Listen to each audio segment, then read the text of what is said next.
December 2004. And the explanation.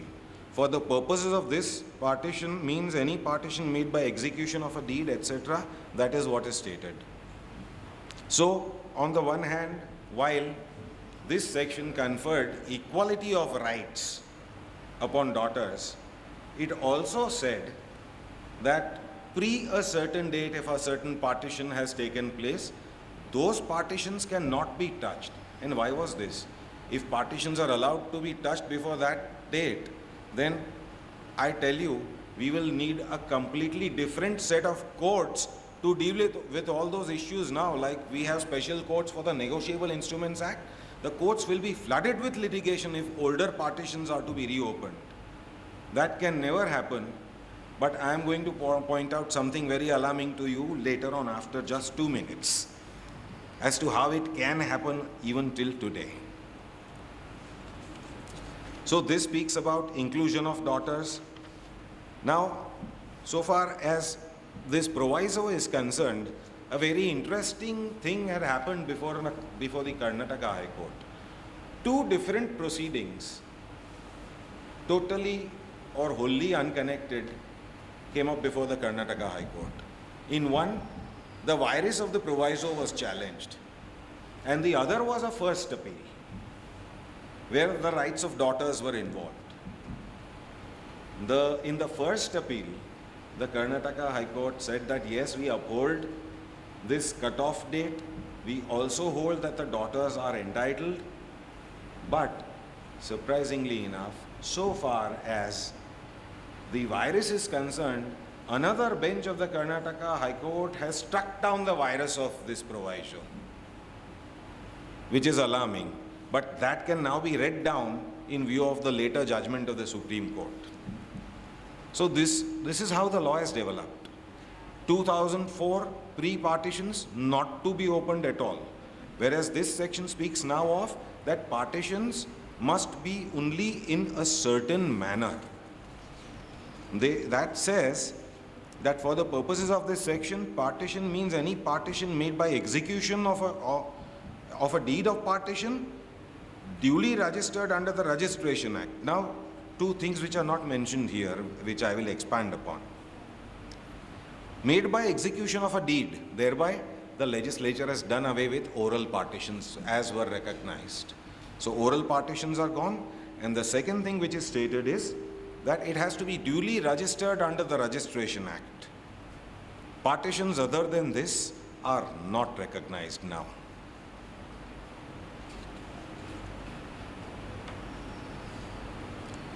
Now, as I said, so far as this section is concerned, new changes have been brought about.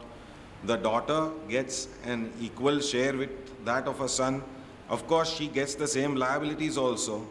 If there is a bank loan, then she cannot say any longer that, no, I can't share.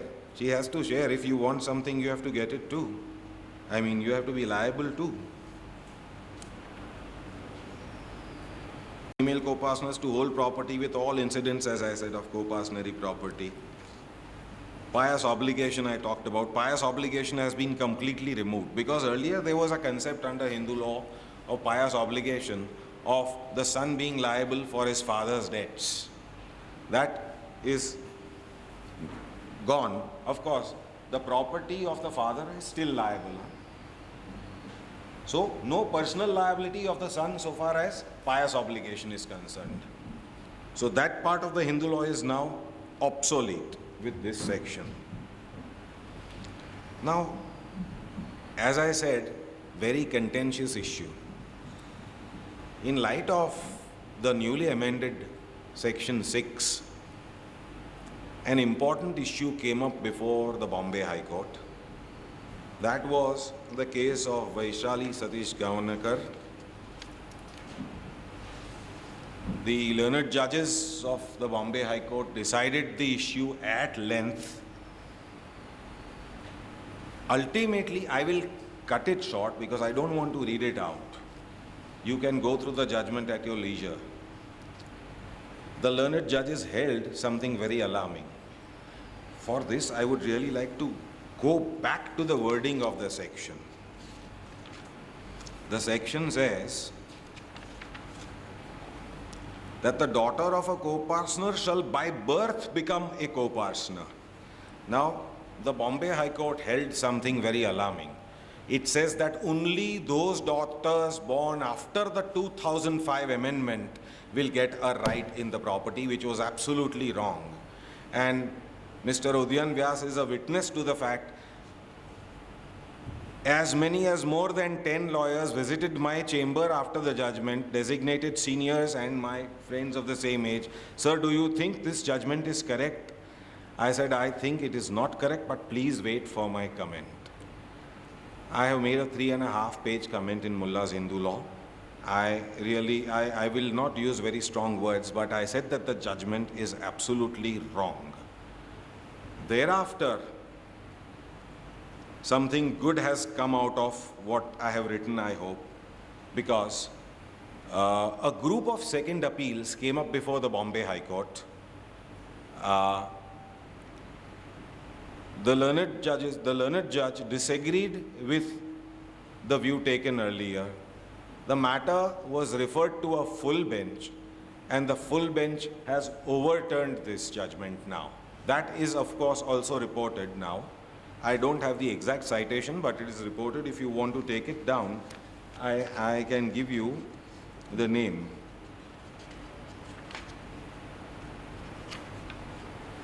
It is Sadashiv Sakharam Patil. The name is Sadashiv Sakharam Patil versus Chandrakant Gopal Desale. It's also reported recently, I believe. And even so far as the earlier judgment of Vaishali Gavankar is concerned, something more alarming, I will tell you. That judgment was carried to the Honorable Supreme Court. To my utter shock and surprise, the Supreme Court dismissed the special leave petition. But it did something positive there also. They said that while we dismiss this, we leave the question of law open. So the question of law was left open, but they dismissed the appeal. I think maybe they disposed of the appeal because it was the whole matter in the Bombay High Court was at an interim stage. That is why they probably did not want to interfere at an interim stage, and that is why they left the whole issue open. There are judgments of other high courts also which have gone against what the Bombay High Court has said. Now, of course, the Bombay High Court has corrected itself. I have been told by many, and I do not want to name a few persons because of their designation. I have been told by them that it is because of you that the judgment is now changed. I said, I am very glad that at least the position of law is now clear. Something good has come out of those 3.5 pages. So this is what Section 15 of the Hindu Succession Act also speaks about. So these are really the contentious issues that I wanted to speak to you about. Otherwise, if we were to speak about the other aspects of Hindu law and even more on this, it would take about 2 to 3 lectures. So I would really like to conclude here, and if at all there are any questions, I would be happy to answer them. Yes. As far as devolution of rights on intestate succession is concerned, my question is twofold. One, is it automatic, and as in if the, let's say the male or female dies, Yes. is the succession automatic? Yes, it's always automatic, because you see, I'll tell you, when any law speaks about intestate succession, it means that a certain system of succession is laid out. The moment a person dies, succession becomes automatic. You automatically become entitled to his property, his or her property, the deceased person's property. So it's always automatic. So then in which, the second part of the question is that if it is automatic, does the person have to assert it? The reason being, supposing we have the only records that are there are revenue records. Correct. Supposing the name of the lady concerned is not there in the revenue records, a purchaser of that property, say it was bought from the other heirs who are on record, would Yes. not really know whether such an heir ever existed. Yes. So if it is automatic and the right devolves, the sale which has taken place, can it be said that it's a bona fide purchase or not? Yes. Now, let me tell you. First of all, ever since 1994, the position of law has been clear. If you refer to, I don't remember the page number right now, but if you refer to 1994 6 SCC, you will find the first judgment on this point saying that so far as revenue entries are concerned, they are only for fiscal records. So you can never rely upon fiscal records for assertion of rights. Rights in intestacy, or rights, I would say rights under Hindu law, because we are discussing Hindu law. Because the section says so, okay, that lady has a right and she will definitely get it. She gets a right, why not? She need not rely upon, nobody else need rely upon revenue records for that. When the law says that a person has a right, he or she has a right. So her undivided share in the sale is to that extent protected? Yes, it is protected. Maybe she has to assert it by way of some proceedings, that is fine enough. But she gets a right as per the law. The law asserts her right. Satyajit bhai, I would like to raise one question for the benefit of the audience. Yes. That how far a co-personary property can be disposed of when a person is alive, whether it could be disposed of inter vivos or it can be disposed of by will also. Yes, thank you very much for the question, because that is a question that would be troubling quite a few of our friends, even as lawyers.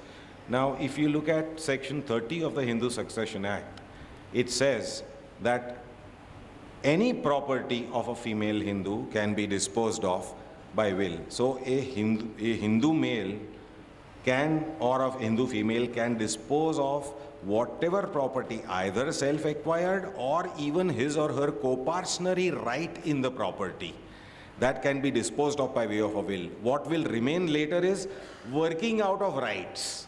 Working out of rights will remain. Undivided portion can be sold. Undivided- Sold off or it can be Dealt with Yeah. by testamentary. That's testamentary. what- You were talking about Testamentary as right? well as inter vivos also. Yes. Inter vivos also.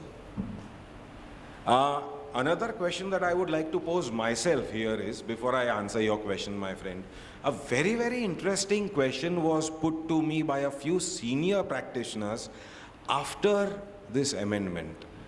They said that, sir, daughters have been given an equal right. Now, once that daughter gets married, goes to her own family, will equally her children and her husband have a right in her maternal family's HUF? Unusual question, but I had to answer it. I said, sir, your question has answered it itself. What is the basis of a co-partnery? You have to be born within the family to be a co-partner or to get a right. The husband here is not born into the family. So the husband will not get a right in his wife's co-partnery property from her father or mother's side. And even so far as the children are concerned, the children, so far as the female's property are concerned, are treated as heirs. They also cannot get a benefit from both the sides. They would get benefit of their father's side of the family as co-partners, but not from the mother's side. There they are treated as heirs, if you see the section. Yes. My question Yes. is died, and after her death, How does the property yes, go? the property goes to her children's. Yes. Yes. Section 15, we were just discussing it right now. The moment she dies, whatever her property or her share will devolve according to section 15 of the Hindu Succession Act in that manner To her children's, to her children, not the husband. not the husband, to her children. The gentleman at the Which sons are to be called as stepson? As per the Hindu Succession Act, Lord. There is no difference between, I would say, calling a stepson under the Hindu Succession Act or any other act. Those sons who are not, or children who are not naturally born to that couple are stepchildren. When a couple enters into a union and they have their own children, they are naturally born. But suppose the father has remarried and he has a son by his first marriage. So far as the wife is concerned, the wife is concerned, that son would be her stepson.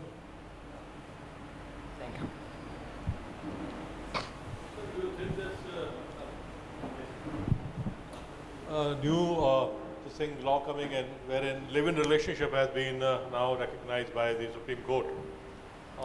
This is going to impact this Hindu law also because the offsprings of this couple, though they will not be actually husband and wife, this is going to impact this. What do you visualize, sir? So And first second of is- all, yes, yes, Second, yes. I have got second question also. I couldn't see the slide properly. Yes. There was something on partition. It Yes. was written probably the female cannot ask for partition. I read only that much. Okay. What is your name, gentlemen? I am Virender Singh. Mr. Virender Singh. I am very, very glad that you asked this question. Before I answer that, again, I must refer to a very, very close and dear friend who is sitting here. Both Asim Pandya and Udayan Vyas are very, very close and dear friends. And I have had a discussion not about live-in relationships, but an earlier aspect. You see, I have always been an advocate for female rights or women's rights. As you would have marked, and as was told to you, when the Law Commission was considering changes to be made in the 2005 Act, I was invited to chair the session on draft legislation at the workshop, which I did. We went into various aspects, but so far as that is concerned, I have had long talks with Mr. Vyas about the status of a second wife and maintenance. I have written very extensively in Mullah's Hindu law on the status of a second wife. It is my firm belief that a second wife should get at least maintenance from the husband. If maybe she has no rights in the property, but she definitely has a right to be maintained. So far as live-in relationships are concerned, that being a new concept, yes, that would impact Hindu law to a certain extent, because if you would have read, you would find really that even the old Hindu law or the Shastric Hindu law recognized certain kinds of relationships, concubinage, etc. We may not go into that, but they were entitled to maintenance. Concubines were entitled to maintenance. Here, this is a relationship in the nature of